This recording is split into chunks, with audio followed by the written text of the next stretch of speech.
नमस्ते। मैं प्रभाकर चौरसिया आप लोग के बीच में फिर से उपस्थित हो चुका हूं और आज हम जो शंका समाधान का पार्ट 2 था 5वें नंबर प्रश्न से अंत्येष्टि कर्म विधि जो संस्कार है उसका हम 5वें नंबर से शुरू करेंगे। तो आइए, वीरगंज महानगर पालिका के आर्य समाज मंदिर यहीं पर ठाकुराम कैंपस के पास में है और हम भी आदर्श नगर के इस पावन भूमि पर से हम आपको ये संदेश दे रहे हैं। तो आइए हम इसके आगे का जो पाठ है उसे देखते हैं। तो चलिए, 5वां नंबर प्रश्न है हमारा, मृतक शरीर की अंत्येष्टि करने या न करने पर उस मृतक की आत्मा को पुण्य या पाप लगता है अथवा अन्यों को लगता है। तो आइए उत्तर जानते हैं। प्रत्येक आयुष्य प्राप्त गृहस्थ को अपने अंत्य संस्कार हेतु निर्देश संकेत अपने पुत्र आदि को पूर्वतः कर देना चाहिए और तदर्थ धन आदि की व्यवस्था भी कर देनी चाहिए।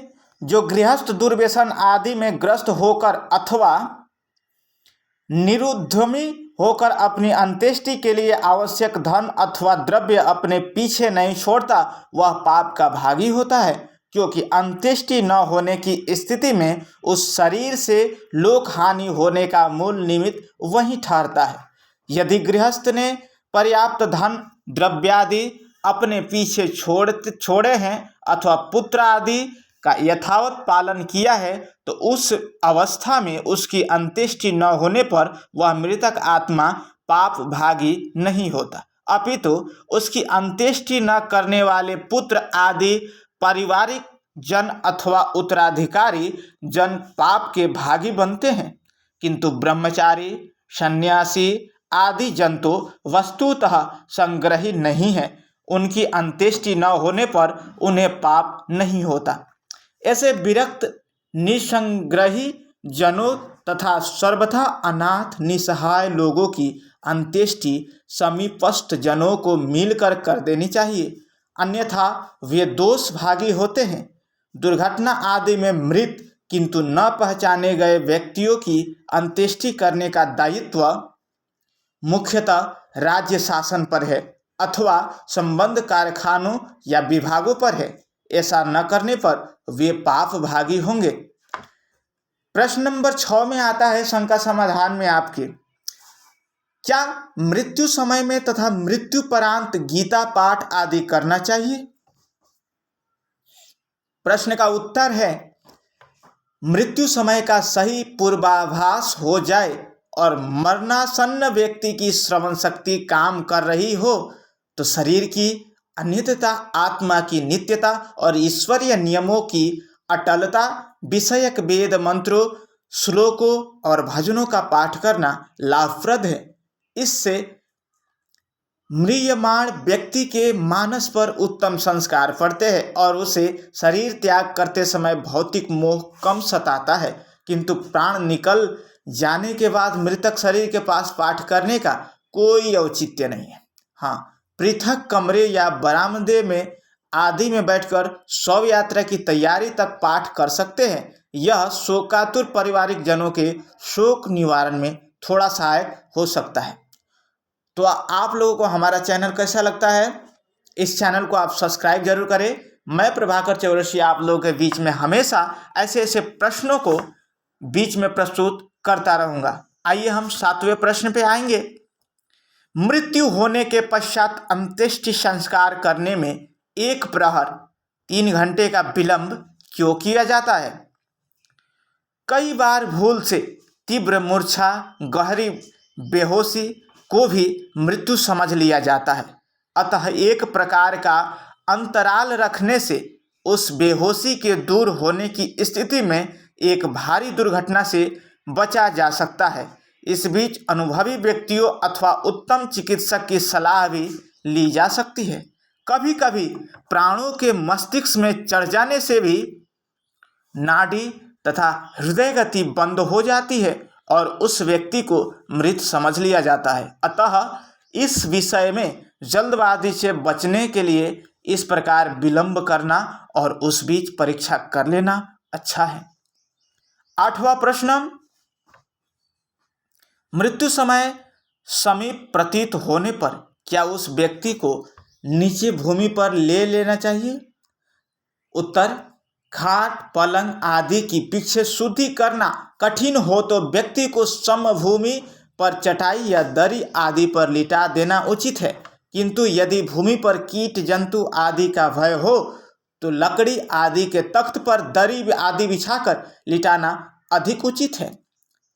प्रश्न नंबर 9 में हम बात करेंगे, क्या नीचे लेने की अवस्था में पहले भूमि को गोमय से लीपना और प्राणांत होने पर उस मृतक शरीर के पास घृत का दीपक जलाना चाहिए? उत्तर में आता है, यदि आंगन कच्चा हो तो गोमय से लीपन अच्छा है, इससे कीट जंतुओं का प्रवेश नहीं होता। यदि फर्श पक्का हो तो आवश्यकता नहीं। मृतक शरीर के चारों ओर सूखी पीसी हुई हल्दी की मोटी रेखा भी लगा देनी चाहिए। रात्रि में यदि प्रकाश हो तो दीपक की उतनी आवश्यकता नहीं है। हाँ, घृत धूम की गंध से मक्खी मच्छर आदि कीट दूर रहते हैं। इस दृष्टि से मृतक शरीर के पास घृत दीपक प्रदीप्त रखा जाए तो अच्छा है, इससे किंचित दुर्गंध का प्रतिकार भी नहीं होता। प्रश्न नंबर 10वें नंबर पर है, क्या मृतक शरीर पर फूल मालाएं या फूल चढ़ाना और हाथ जोड़ना उचित है? यदि फूल मालाएं आदि जैसे चेतन को पहनाई जाती है, उस भावना से मृतक शरीर पर चढ़ाई जाए तो अनुचित है, क्योंकि यह जड़ निर्जीव पूजा है, अतएव व्यर्थ है। किंतु मृतक शरीर को सौमंचिका अर्थी पर व्यवस्थित करने के बाद उसको सुगंधित पुष्प मालाओं से वेष्टित करना उचित है। यह जड़ पूजा नहीं है। निरंतर विकार भाव को प्राप्त होने वाले मृतक शरीर से संभाव्य दुर्गंध आदि का थोड़ा सा निवारण या प्रतिकार उन सुगंधित पुष्प आदि से हो जाता है। इसी भावना से पुष्पमाला आदि रखना उपादेय है। मृतक शरीर को हाथ जोड़ना निरर्थक है, क्योंकि निर्जीव शरीर को किसी क्रिया का बोध नहीं होता। प्रश्न नंबर 11 है, क्या मृतक शरीर को स्नान कराने से पूर्व उसके सिर, दाढ़ी, मूंछ आदि के केशों का तथा नखों का कर्तन करना आवश्यक है? उत्तर में आता है, स्नान कराना आवश्यक है। केश, नख आदि का कर्तन भी यदि चाहे तो करे। संस्कार विधि के संस्कृत भाग में अन्य आचार्यों के मत के रूप में उसे उद्धृत किया गया है। ग्रंथकार ने अपने विवरण हिंदी भाग में उसे स्थान नहीं दिया है। स्नान भी सौमंचिका वहन करने वालों को तथा वेदी में स्थापित करने वालों को शरीर मल के संपर्क से संभाव्य दोषों से बचाने के उद्देश्य से कराया जाता है, किंतु संक्रांति, प्लेग आदि रोगों से मृत व्यक्ति के शरीर को घर पर स्नान कराने से रोग फैलने का भय है, अतः उसे स्नान न कराया जाए। उसकी सौमंचिका को भी यदि कंधों की अपेक्षा किसी वाहन पर रखकर ले जाए तो वह अधिक निरापद होगा। प्रश्न नंबर 12 में है, क्या मृतक शरीर को दाह कर्म के लिए शमशान स्थली में ले जाने के पश्चात जिस कमरे में मृत्यु हुई थी उस कमरे को 10 दिन तक उसी स्थिति में बंद रखना और फिर उस कमरे के फर्श पर किसी मनुष्य, पशु आदि प्राणी की तथाकथित उभरी आकृति रेखा चित्र से उस मृत व्यक्ति की पुनर्जन्म की योनि विशेष की कल्पना करना यथार्थ है?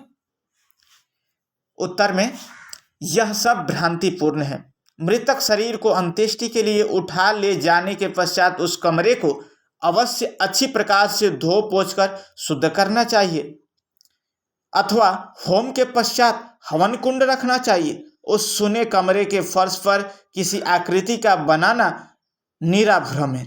भौतिक शरीर का तो शमशान भूमि में दाह कर देने के पश्चात अस्तित्व रहा नहीं, आकृति किसकी बनेगी? यदि कहे कि वहाँ उस मृतक जीव आत्मा की छाया पड़ती है और उसकी आकृति बनती है तो यह बात भी असत्य है, क्योंकि छाया तो भौतिक पार्थिव जलीय पदार्थ की पड़ा करती है। आत्मा अभौतिक अमूर्त है, उसकी छाया पड़ना सर्वथा असंभव है। यदि कहे कि सूक्ष्म शरीर की छाया और आकृति बनती है तो यह भी सत्य नहीं, क्योंकि वह सूक्ष्म शरीर भी सूक्ष्म तन्मात्राओं, ज्ञानेंद्रियों, प्राण, मन, बुद्धि के समूह का नाम है, जो कि सब अस्थूल है और चक्षुषा अग्राह्य है, अतः उनकी छाया संभव नहीं। और सूक्ष्म शरीर तो सब प्राणियों का एक सा होता है। सबसे प्रमुख बात यह है कि सूक्ष्म शरीर भी देह त्याग के बाद आत्मा के साथ ही ईश्वर व्यवस्था से कर्मानुसार अन्यत्र चला जाता है, अथवा आत्मा की मोक्ष प्राप्ति की अवस्था में स्व कारण में लीन हो जाता है, उस कमरे में नहीं रहता। यदि कहे कि मृतक की आत्मा जिस योनि शरीर में अब प्रवेश करेगी उसकी छाया आकृति का पड़ना संभव है, तो यह बात भी असत्य है, क्योंकि कर्मानुसार सैकड़ों हजारों कोसों पर स्थित उस योनि शरीर की उस कमरे में छाया पड़ना असंभव है। और आत्मा द्वारा प्रवेश से उस योनि शरीर के शुक्र भाग रूपी अत्यंत अल्पांश और चक्षुषा अपरिचेय आरंभिक शरीर की उस कमरे में छाया पड़ना या आकृति बनना सर्वथा असंभव है। प्रश्न नंबर 13 में है, क्या व्यक्ति की मरणासन्नता के समय तथा मरणोपरांत शव यात्रा प्रस्थान से पूर्व तथा कथित वैतरणी नदी पार करने और नरक आदि की पीड़ा से बचाने आदि के लिए किसी पुरोहित या ब्राह्मण आदि को गोदान, शय्यादान, अवन्न दान, छत्र जूता दान, जल कुंभ दान आदि करना चाहिए? उत्तर में सुनिए। इस प्रकार के ये सब दान व्यर्थ है और भुक्खड़ लोगों के द्वारा धन हरण करने के लिए कपोल कल्पना से बनाए हुए आडंबर है। गरुड़ पुराण आदि में वर्णित वैतरणी नदी और नरक आदि अवास्तविक है, उनकी कोई सत्ता नहीं है। इस संसार सागर को वैतरणी माने तो उससे पार उतरना अर्थात मुक्त होना तो मृत व्यक्ति के द्वारा किए गए कर्मों पर निर्भर है। नरक नाम दुख विशेष और दुखदायी पदार्थों की प्राप्ति का है, जो सर्वत्र है, अर्थात इस लोक में भी सब स्थानों में संभव है। मुक्ति, बंध, स्वर्ग, सुख और नरक ये सब आत्मा को कर्मों के अनुसार मिलते हैं। मरणासन्नता के समय अथवा मरणोपरांत दान देने से उस मृत आत्मा के किए गए कर्मों में कोई घटत बढ़त नहीं होती। अतएव स्वर्ग सुख और नरक दुख में कोई अल्पता अधिकता संभव नहीं। हाँ, उस मृत व्यक्ति की संपत्ति के सदुपयोग की दृष्टि से अथवा उसके नाम या कर्मों के चिर अस्थायी के लिए पारिवारिक जनों द्वारा लोकोपकारी प्रवृत्तियों या सत्य पात्रों में दान करना अवश्य उचित है, पर उसका यह समय उचित नहीं। दान करने का उचित अवसर अस्थि चयन के पश्चात शोक समाप्ति के अनंतर है। 14वें प्रश्न का बात करेंगे हम। क्या शमशान स्थली की ओर जाते समय शव मंचिका अर्थी को आधे मार्ग पर नीचे रखकर उसके पिंड आगे का पीछे या पीछे का आगे बदलने चाहिए?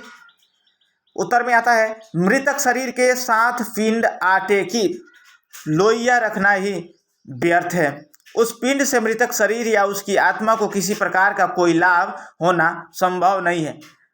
प्रत्युत खाद्य वस्तु को व्यर्थ, दूषित और विकृत करना है। अतः पिंडों के रखने या बदलने की बात सर्वथा अग्राह्य है। प्रश्न नंबर 15 में आता है, क्या शमशान स्थली की ओर जाते समय शवमंचिका अर्थी के ऊपर खीलों, चावल या ज्वार आदि की फूलियों की वर्षा करते जाना उचित है? नहीं, इससे भी कोई लाभ नहीं है। मार्ग में गिरी हुई खीलें पांवों तले रौंदी जाती है और मिट्टी में मिल जाती है। यह अन्न का दुरुपयोग है। शमशान स्थली या शव यात्रा के मार्ग की सूचना हेतु रुई के खंड या अन्य कोई ऐसी वस्तु थोड़ी मात्रा में डाला जा सकता है। प्रश्न नंबर 16 में जाता है, क्या शव यात्रा के समय राम नाम सत्य है आदि वाक्य या वेद मंत्र अवश्य बोलने चाहिए? शव यात्रा जिस मार्ग से शमशान स्थली की ओर जाएगी उस मार्ग में चलने वाले अन्य लोग सुगमता से शव यात्रा के लिए उचित मार्ग दे सके, इस हेतु उन्हें सूचित करने और ऐसे अवसर पर आत्मा की नित्यता, शरीर की क्षणभंगुरता और ईश्वर नियमों की अनिवार्यता की ओर ध्यान देने दिलाने के लिए और एकमात्र शरण ईश्वर की ओर स्वजीवन में अवश्य प्रवृत्त होने की प्रेरणा के लिए निम्नलिखित वाक्य का उच्चारण किया जा सकता है। आत्मा ही नित्य है, ओम नाम सत्य है, जिसे ओम से प्रीति है उसे उसकी ही मुक्ति है। वायुर्नीलम अमृतमम अथेदम भस्मांत शरीरम अनित्यानि शरीराणि विभवो नैव शाश्वतः क्रतो ओम अस्मरम क्लीवे अस्मरम ओम क्रतो ओम अस्मरम कृतम अस्मरम जातस्य ही ध्रुव्यो मृत्यु ध्रुव्य जन्म मृतस्य च इत्यादि। आत्मा ही नित्य है, यह देह अनित्य है, ओम नाम सत्य है, वह परम नित्य है। प्रश्न नंबर 17 में आता है, शमशान यात्रा के समय शवमंचिका का कौन सा भाग आगे की ओर रखना चाहिए, सिर वाला अथवा पग वाला? सिर वाला भाग आगे की ओर रखना चाहिए, क्योंकि सिर वाले अर्ध भाग में ही अवस्थित शरीर का धड़ वाला भारी भाग शवमंचिका पर जिधर होगा उधर के भाग को अधिक सावधानी से उठाए रखना आवश्यक है। शवमंचिका के अग्रभाग को उठाकर चलने वाले आगे होने के कारण स्वतः ही सावधानी से चलेंगे। बाकी का भाग हम फिर दूसरे एपिसोड में लेकर के आएंगे। आपने बड़ा धैर्य से सुना, आपने हमें बड़ा धैर्य से सुना, उसके लिए आप लोगों को हमें तहे दिल से धन्यवाद है। आप लोग ऐसे ही संस्कार और संस्कृति से जुड़े रहिए। हम आप सबको धन्यवाद देना चाहते हैं। नमस्ते।